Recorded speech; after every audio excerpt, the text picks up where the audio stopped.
Good morning, everyone. Welcome to your last science lesson of the year. Sniff, sniff.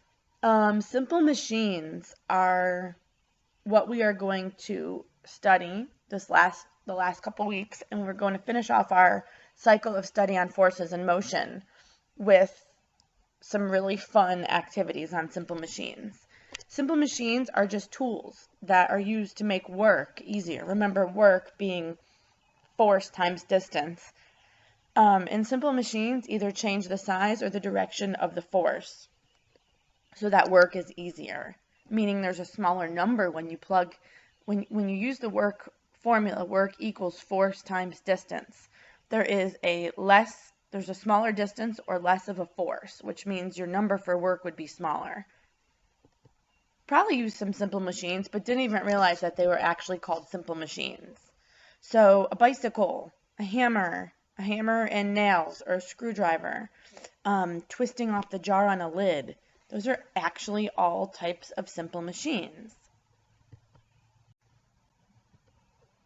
Simple machines don't make less work, they just make it easier to do work. So it would be hard to cut this wood without the saw, right? It'd be really hard to just cut wood with your hand. So that tool, that simple machine, makes it easier to do the work. There are 6 different types of simple machines that we are going to explore. So you're going to learn about them today, and then we are going to build Rube Goldberg machines, and you're going to use the different types of simple machines in your Rube Goldberg. So here are the 6 different types: an inclined plane, a lever, a screw, a pulley, a wheel and axle, and a wedge. So I'm going to go through each of them and give you some examples of what each of them does.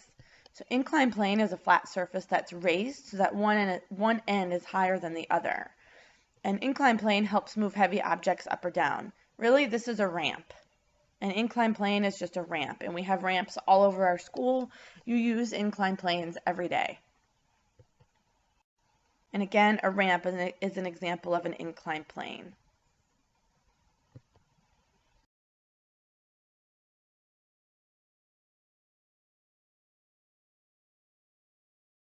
Lever is the second one. So a lever is a stiff bar that moves about a fixed point, which is a fulcrum.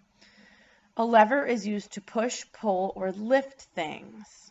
So the fulcrum is that little triangle piece that the seesaw is moving up and down on. A shovel is a great example of a lever. A seesaw is another example of a lever. Anything that you use to push and pull anything else.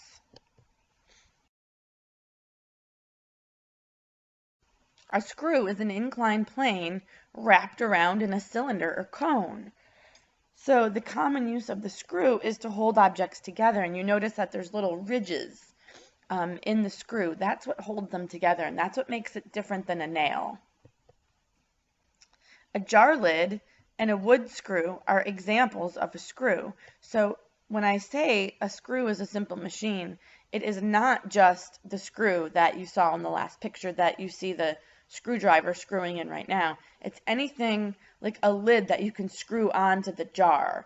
It's anything that has those ridges that you can turn and tighten to hold 2 things together. All right, a pulley is a wheel that has a rope wrapped around it. Pulleys can be used to lift heavy objects by changing the direction or the amount of the force. A flagpole uses a pulley to raise the flag.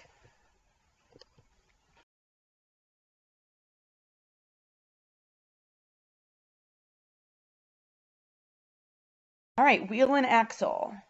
A wheel and axle consists of a rod attached to a wheel. Okay, so you have a bike. The rod attaches to the wheel, and the wheels spin. It makes it easier to move or turn things. A bicycle wheel, roller skates, a doorknob, these are all examples of a wheel and axle.